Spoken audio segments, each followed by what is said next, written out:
day mga ka-teammates, yan, sana naman po mapagpalang araw. Yan, welcome back to our YouTube channel mga ka-teammates. Yan, at muli, ang pagbabalik ng ating vlog. Pasensya na kayo mga ka-teammates at medyo na-busy po tayo kaya hindi tayo masyado nakakapag-vlog. Dahil yun nga, ulitin ko, kagaya po naman nasabi ko sa mga previous video ko, halos ako lang po lahat naman ang gumagawa niyan at ako lang yung nagbibideo, ako lang yung nag-edit, yan ako yung nag-upload at tapos ako pa yung operational manager sa area, ako lahat ng gumagawa ng plano, ako nakikipag-usap. Kaya medyo marami po tayong ginagawa mga teammates. Kaya kung ano po yung maluwag na nabibidyoan ko, yun lang po yung nai-upload ko. At yan, maraming salamat po sa lahat ng patuloy na sumusuporta sa ating channel. Yan, sa mga hindi pa nakasubscribe, mag-subscribe na po kayo sa aming YouTube channel and pakiclick na rin po yung notification bell sa baba para lagi po kayong updated sa ating mga project na ginagawa. Yan, at baka sakaling kahit papano, kahit kaunti, yung mga beginner at yung mga freelancer na gusto matutong mag-electronics at may makuha at may mga mapulot na technique o idea. Yan. At yun, makikita nyo naman sa aming Facebook page tsaka sa Facebook account ko yung mga ina-upload ko kung bakit tayo busy. So sa YouTube hindi tayo masyadong nakakagawa ng video kasi all the time pag nagbibideo tayo almost mahaba naman talaga, mga nasa 37 minutes po kasi yung ini-edit natin, kaya medyo matrabaho po. At the same time, sa mga hindi nagtatanong, sa mga hindi nyo na itatanong mga ka-teammates, pagkatapos ko po kasi dumuti dito sa aming physical store na CCTV, pag uwi ko po sa bahay ng mga 8 or 9 PM, nagbabantay pa po ako ng tindahan ng aking mother. Wow. So hanggang alas 12 po ng madaling araw, nagbabantay po ako. Ako na rin po yung nagsasara ng tindahan ng mother ko. Tinutulungan ko po kasi yung mother ko sa kanyang tindahan. Kaya yun, isa po yun sa mga dahilan kaya kung bakit hindi tayo nakakapag-edit o nakakapag-upload ng madalas sa ating channel. Yan, pero yun nga, maraming salamat pa rin dahil may mga ka-teammates pa rin tayo sumusuporta at nanonood, naniniwala sa ating mga project na ginagawa. Yan, maraming salamat po sa inyong lahat at pagpalain po kayo ng ating dakilang tagapaglikha. Yan. Ayun, mabalik tayo din sa project. Samahan nyo kami ngayong araw, meron tayong project na pupuntahan. Yan, nandun na uli yung ating mga tropa, yung ating team. Dito sa may Baloilong Beach, isang beach resort, hotel and beach resort yung ating ginagawa, pero hindi naman siya ganung kalakihan. Alam naman natin dyan sa mga di pa nakakaalam, sa Baloilong Beach, isa pong mahabang beach yan na iba-iba po yung may-ari. So may mga parang ano sila, portion. So yan, meron tayong project dyan, yung Blue Wave Beach Resort. Yan, shoutout kay Ma'am Ana sa pagtitiwala sa ating merch. Meron na po silang dating CCTV, 12 cameras po yung dati nila nakakabit. So hindi ko na babanggitin yung brand, hindi ko na rin po babanggitin yung nagkabit. Sumakit po yung ulo nila dun sa kanilang unit na dating nakakabit, kaya ang ginawa is pinapalitan ng bago sa atin. Yan, wash out po yan. Kung hindi ako nagkakamali, nasa 16 cameras po yung ikakabit natin or magiging 19 cameras po. Depende sa blind spot ng mga area kasi beach resort nga po, may mga puno pa. Titingnan natin kung ano yung blind spot. Kailangan lahat po ng perimeter is ma-secure natin. So yan, abangan nyo po yung video na yan. I-upload po natin yan pagkatapos po ng project na to. At panoorin nyo lang po yung aming video hanggang matapos po yung project na to ng aming pag-install. Yan, maraming salamat po ulit mga ka-teammates sa walang sawang panonood ng aming video. Yan, at balang araw, magiging maluwag din po yung oras natin makakapag-upload din po tayo ng daily upload. Yan, maraming salamat mga ka-teammates. Kita-kita tayo din sa area. God bless. Yes! Nandito na tayo sa area kung saan yung ating project dito sa Blue Wave Beach Resort dito sa may Baloilong Beach. Yan, nandito na yung buong tropa. Yan, nandito yung mga gamit. Nag-iikot-ikot sila, pinupull out nila yung mga lumang camera. Tapos yun, kung makikita nyo doon mga ka-teammates, dati nilagay lang doon yung power supply na sa labas. Tapos yung monitoring nando doon sa building na yon. Kaya nagkataka kami bakit nandito sa labas. Hindi naman outdoor yung centralized na yan. So yan, samahan nyo po ako. Samahan nyo ulit ang buong teammates. Papakita ko sa inyo yung area mga teammates. Yan. Ito yung mga lumang unit nila dito. Nakabaklas na. Ang dami yan. 12 yan. Nabaklasan nila. So pakikita ko sa inyo dito. Ito yung dating power supply na pinanggalingan. Oh my God! So yung monitoring nandun pa sa building na yon. kabila. So dito kinuha yung supply. Hindi ko alam kung bakit dito kinuha. So ayan yung team natin, nandito na sa tabing dagat, nagsosordi ng mga area. Tayo ng tabing dagat. Summer pa rin, may mga guests.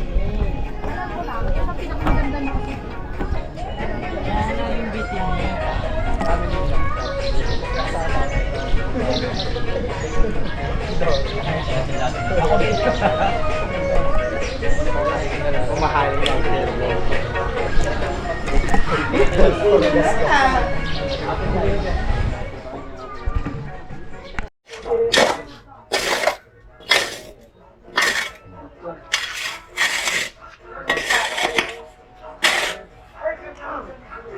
Pero kutsara sa Sino may, hindi panis. Panis yan.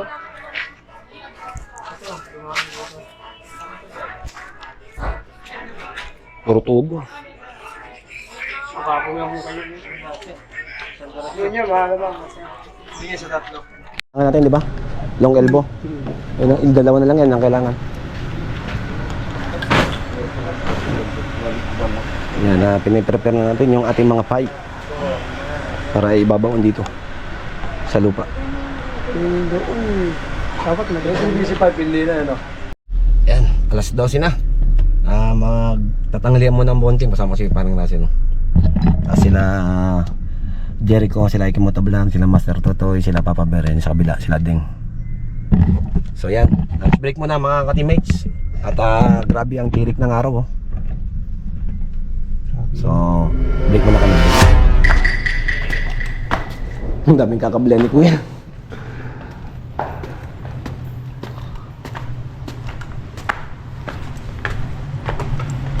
Ang dati pinagdaanan ng pangkilala.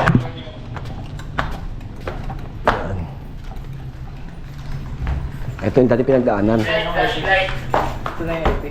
Ha? Ito ang tatlo. Ang IP. Oo.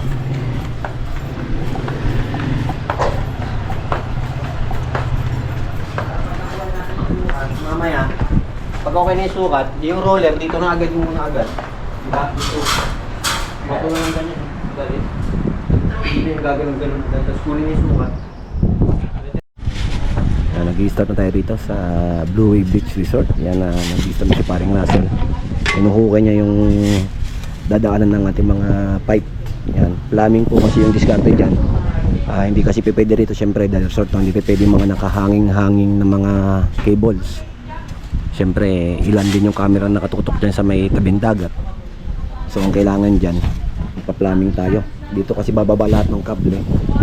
Naka PVC pipe yan, yung ating electrical PVC. Punta yan dun. Yan po yung pinaka home run papunta ron sa area na yun. Tapos mag-iwahiwalay na yung kable. Gamit naman yung ating media o 1/2 na orange pipe. Dito yung dos yung ating itatayo. Napapasok yung home run dos yan. Home run. Naka ano siya. Depende kung ang discard yung gagawin ng ating team is direct bubutasin yung PVC tapos itutusok yung media or gagamit ng reducer, pero para makales sa gastos baka butasin na lang namin yung PVC. Ayan. Pag halimbawang paliko na yung kable, may pambutas naman kami na bilog na sukat din sa media. Bubutas ang bilog yan, kaya natin iitakan ng PVC.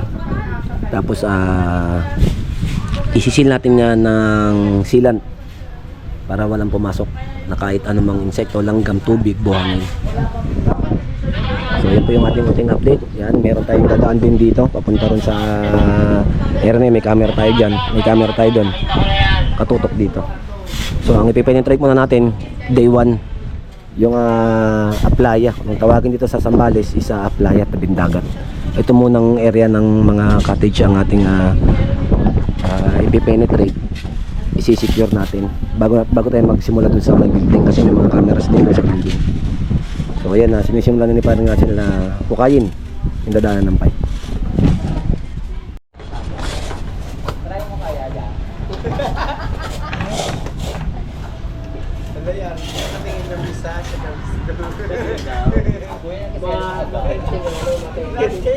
Hindi po yan. Malain mo. Stress mo lang. Inimigyan na ito kuya. Magbuot pa.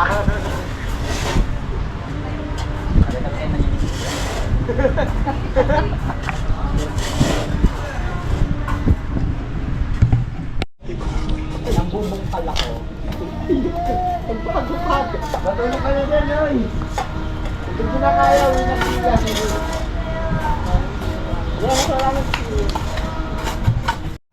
Iyan na. Ito na yung hamara natin. Yan, dumaan dyan yan. Hindi po tubig yung dadaan dyan ha. Cable po. Yan, may kable na po yung loob niyan. Nandun na po yan. Doon sa area na nila Master Totoy tsaka nila Papa Bear. Yan. Tapos, kakanan yan doon. Papunta doon sa may poste doon sa may poste doon sa may tabing dagat. Tapos pagdating doon, pag-aakyat, medya na lang yung gamit natin na PVC. Yan. Yung dati nakakabit dito is medya lang din. So nilagyan na natin. Nilagyan natin ng dos. Kasi marami naman sila ditong extra na PVC. Yan. So dito ang papasok is siyam. Kung daw nagkakamali, siyam na kable ang papasok dito. Yan. Yan. Day 1 na okay na yung running yung ating home run ng mga kable. Tapos dire-diretso na ang install nyan. Yan, tuloy-tuloy pa rin yung trabaho. Nakapaglatag na sila rito. Yan, latag na yung PVC pipe. Yan o, palabas na. Packet yan dito. Ang area na yan.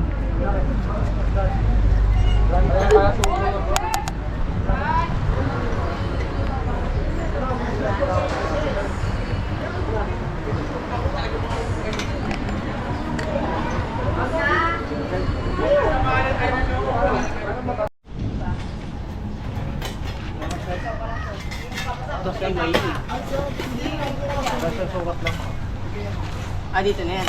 Dito. Kailangan na ako. Kailangan na bang mula? Galing mo, sabi mo.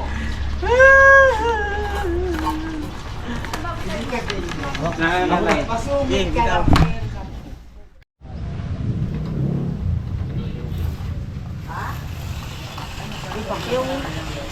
Bakyo ng hityaw.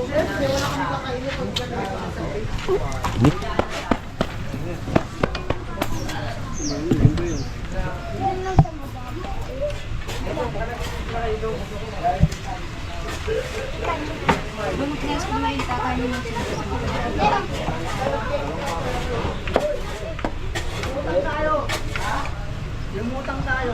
Kitiyan. Ngayon wala na ilang araw. Maringgan?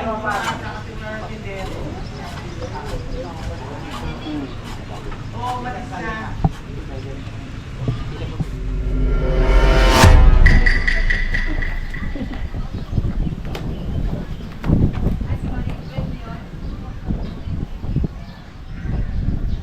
Yan, nanggaling pa yung kable natin doon sa kabilang building kasi nandoon yung monitoring nila doon sa mga hotel rooms nila. So lahat yung plumbing naman dito. Sinunod lang namin yung dating format kasi ang request ni ma'am is PVC pipe nga naka-plumbing. Pero yung layout ng pagdadaanan kami na yung nag-way.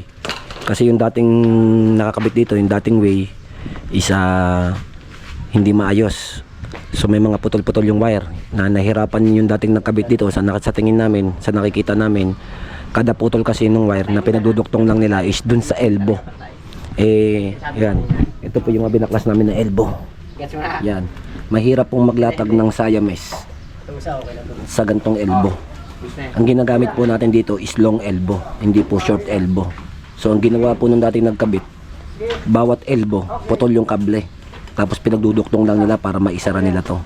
So maling-mali. Kaya ang ginawa namin, pinalaki namin yung PVC pipe.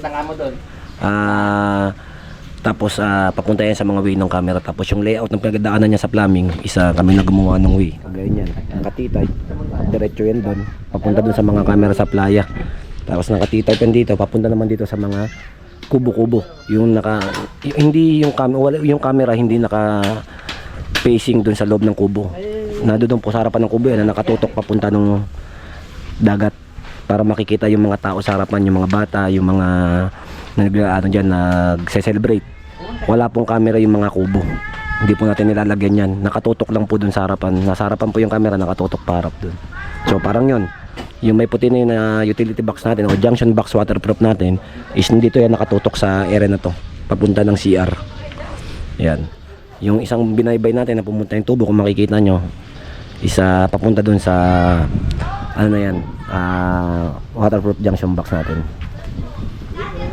So ayan yung ating layout sa ilan na 1, 2, 3, 4, 5 na po yung nalalatagan namin day 1, 5 na yung nalalatagan namin na naibabaon namin. So tatapusin na namin sa area na ito, madali-dali na lang po. Pag natakpan na natin yan, okay na, kasi susunod natin na lalatagan is doon lang sa may hotel nila, doon sa may mga rooms nila. Nandoon lang yung mga camera, medyo ano lang yun, basic lang.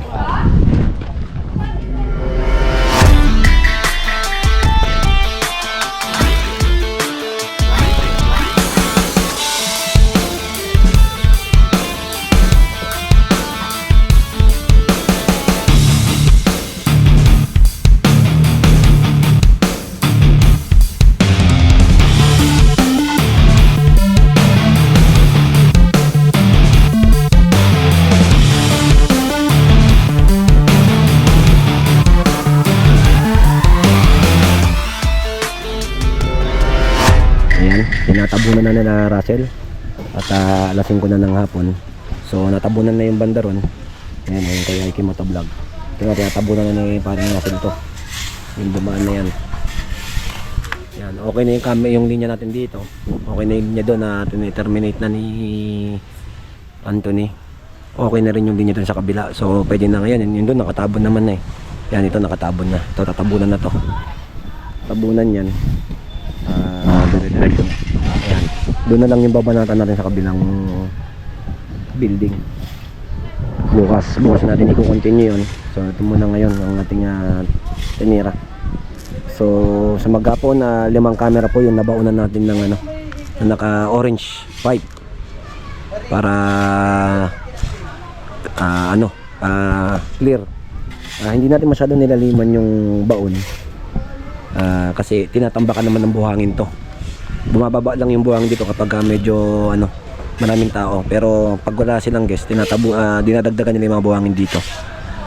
Hindi natin masyadong binaon kasi yung level ng buhangin nila is malalim na yan. Itatambaka pa nila para tumaas. Tapos kaya din hindi natin siya masyadong binaon kasi nga pag magme-maintenance madali yung makuha yung PVC pipe. Hindi kagaya ng dating ginawa, sobrang babaw na, isang hatak mo lang ng pipe makukuha mo na yung pipe. Ang problema, hindi mo na mahatak yung kable, kaya uulitin mo rin sa simula. Hindi kagaya nito, niluwagan natin para mahatak yung kable. At the same time, yung babaw ng kanilang ginawa, yung banda dito na area, may nagsiga yata dito or may nag-ihaw ng baboy, is pati yung PVC pipe nasunog, pati tuloy yung kable sa loob sunog nung kanilang tinanggal namin. Kaya ganun yung nangyari. Kaya yung usapan namin yun na ma'am is ito naman pala ini-elevate at tinatambakan ng buhangin para madagdagan.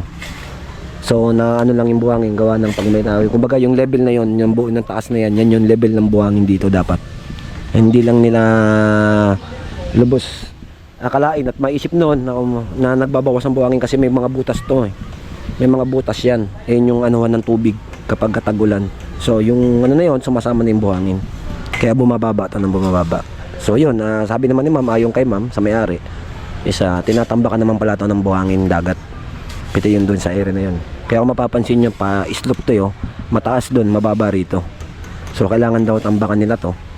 Hindi lang sila nakapagtambak ngayon gawa ng, syempre summer, marami pa silang guests na pumupunta rito. Kagaya nyan, yung mga nandito ngayon, shoutout. Mga guests po yan from Quezon City. Yan, bukas pa po sila mag-check out. Nakabook po sila dito ngayon, overnight. 2 days yata sila rito. Kung kahapon pa sila nandito, bukas pa sila uuwi ng Quezon City. Tsaka pag wala ng tao, wala ng guest masyado, or sa tagulan, baka sakaling magtambakan sila ng buhangin dito. Buhangin dagat. Yun lang yung ating counting update mga ka-teammates. So bukas itutuloy namin yung project dito. Unti na lang ititry namin doon sa banda sa may parking lot. doon.